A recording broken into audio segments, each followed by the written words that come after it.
I never thought I'd be in this position, but here I am divorcing Sarah, my wife of 5 years. We built a life together that I was proud of. We shared dreams, ambitions, and supported each other through every challenge that came our way. I loved her deeply and thought we were happy, but one day everything changed. When Sarah first mentioned that she wanted to open up our marriage, I was pretty taken aback. I couldn't understand why she'd even suggest bringing other people into our relationship. It felt like betrayal. Sarah explained that she wasn't unhappy with me, but she was feeling restless. She wanted to explore her sexuality with other people. She promised me that it didn't mean she loved me any less, and assured me that she was committed to our relationship. She just needed this for herself. I didn't know how to respond.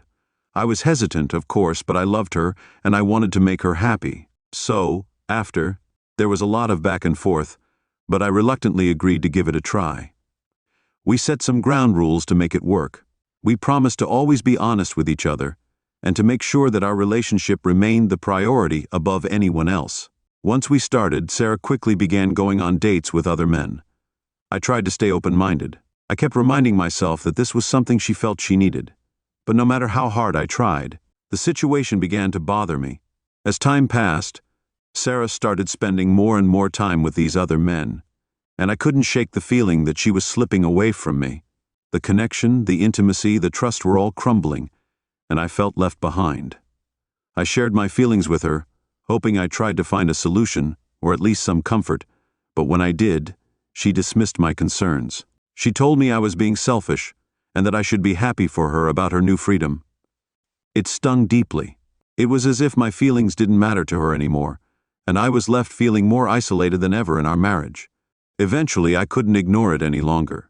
Our marriage wasn't the same. The love and intimacy that had the things that used to be the foundation of our relationship, like trust and intimacy, had disappeared. They were replaced by jealousy, resentment, and a growing sense of insignificance.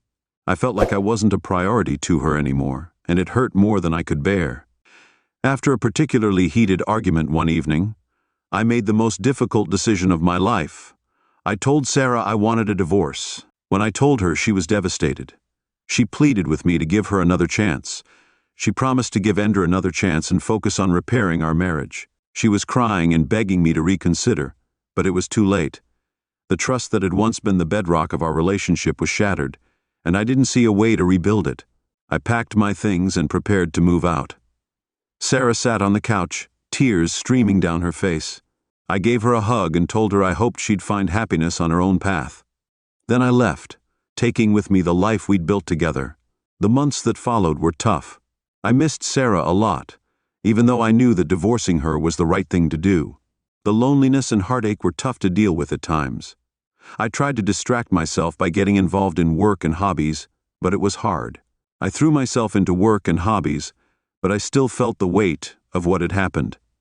Then, one day, I received a letter from Sarah. She wrote at length, apologizing for everything, for hurting me, and for not considering how her actions would affect me. She said she'd made a mistake asking to open our marriage, and that she'd only realized too late how much damage she'd done. Reading her letter brought tears to my eyes. I could feel her sincerity and regret in every word. Part of me wanted to forgive her and try to rebuild what we once had, but I knew that trust once broken is not easily repaired. Rebuilding our marriage would take more than just apologies. I wrote back to Sarah, thanking her for her honesty and vulnerability. I told her that I forgave her. But that I needed time to heal and move on. I wished her all the best in her future, hoping that she would find peace and happiness in whatever direction life took her. So our story ended. We were two people who were once one, but now we were walking separate paths. I will always cherish the love we shared. But I've come to understand that sometimes love alone is not enough to overcome the challenges life throws our way.